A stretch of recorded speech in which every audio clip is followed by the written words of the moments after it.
When 16.5 years old, I was persuaded to preach in the villages, having for some time been often called to address children in Sabbath schools, and always gaining attention, perhaps from my youth as much as anything. Once started in lay preaching around Cambridge, where I was and still am assistant in a school, I put my soul to the work. Having been invited to supply for one Sabbath the Baptist church at Waterbeach, I did so. I was invited to continue, and have now been the minister of the congregation for 1 year and 4 months. The chapel is always full.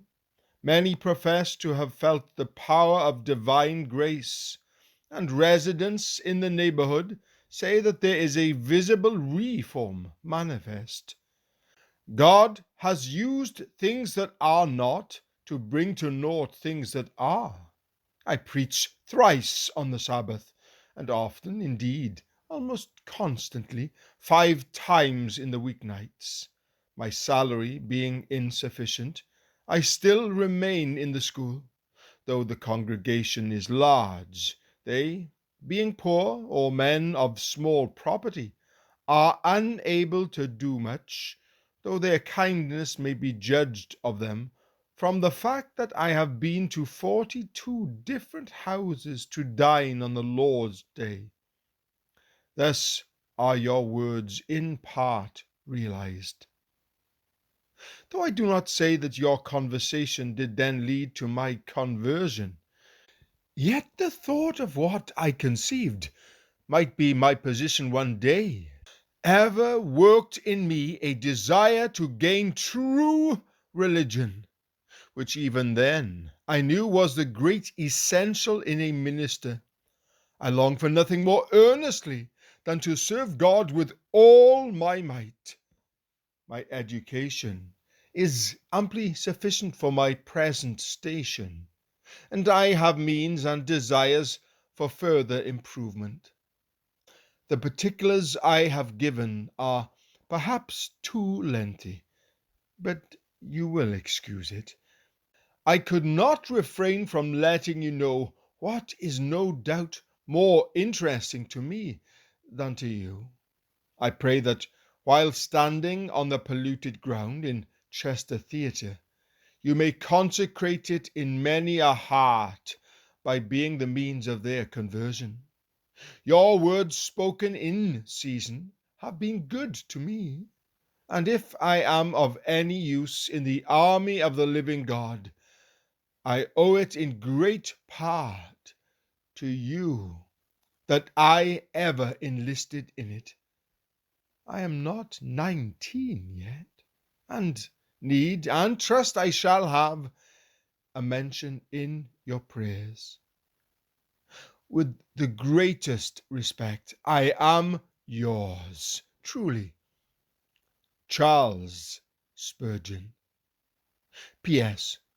Since you are much engaged, I shall scarcely expect a line from you, but if I should be happy enough to receive one, I shall be rejoiced. Chapter 6. Incidents of Home and School Life. No man can write the whole of his own biography.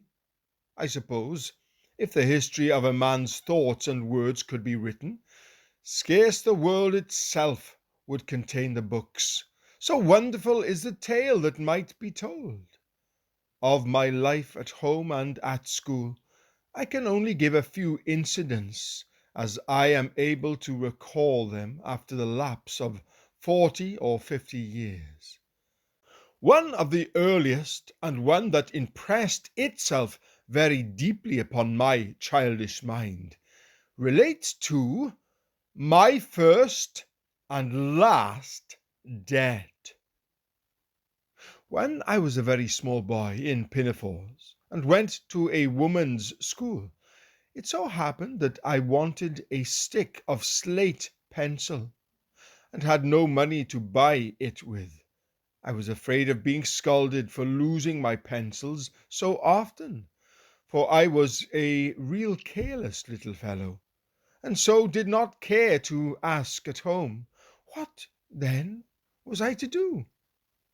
There was a little shop in the place, where nuts and tops and cakes and balls were sold by old Mrs. Pearson, and sometimes I had seen boys and girls get trusted by the old lady.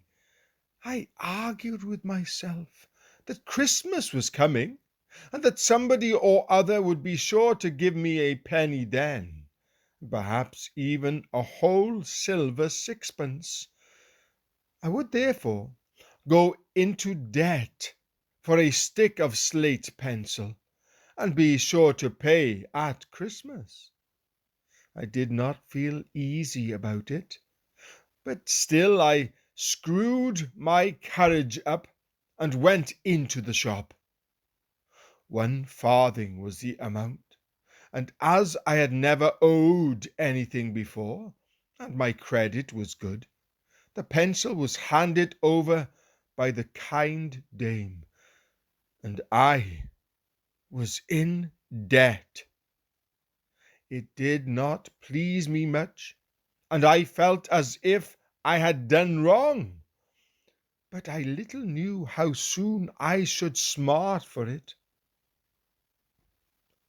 How my father came to hear this little stroke of business I never knew, but some little bird or other whistled it to him, and he was very soon down upon me in right earnest.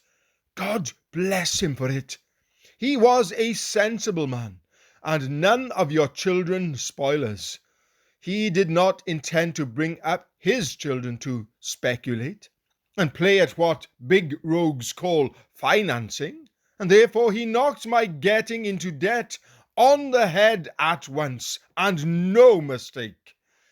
He gave me a very powerful lecture upon getting into debt, and how it was like to stealing, and upon the way in which people were ruined by it, and how a boy who could owe a farthing might one day owe £100, and get into prison, and bring his family into disgrace. It was a lecture indeed. I think I can hear it now, and can feel my ears tingling at the recollection of it. Then I was marched off to the shop, like a deserter marched into barracks, crying bitterly all down the street, and feeling dreadfully ashamed, because I thought everybody knew I was in debt. The farthing was paid amid many solemn warnings, and the poor debtor was set free, like a bird let out of a cage. How sweet it felt to be out of debt! How did my little heart vow and declare that nothing should ever tempt me into debt again! It was a fine lesson, and I have never forgotten it. If all boys were inoculated with the same doctrine when they were young, it would be as good as a fortune to them, and save them wagon loads of trouble in afterlife. God bless my father, say I, and send a breed of such fathers into old England, to save her from being eaten up with villainy. For what with companies and schemes and paper money, the nation is getting to be as rotten as touchwood. Ever since that early sickening, I have hated debt, as Luther hated the Pope.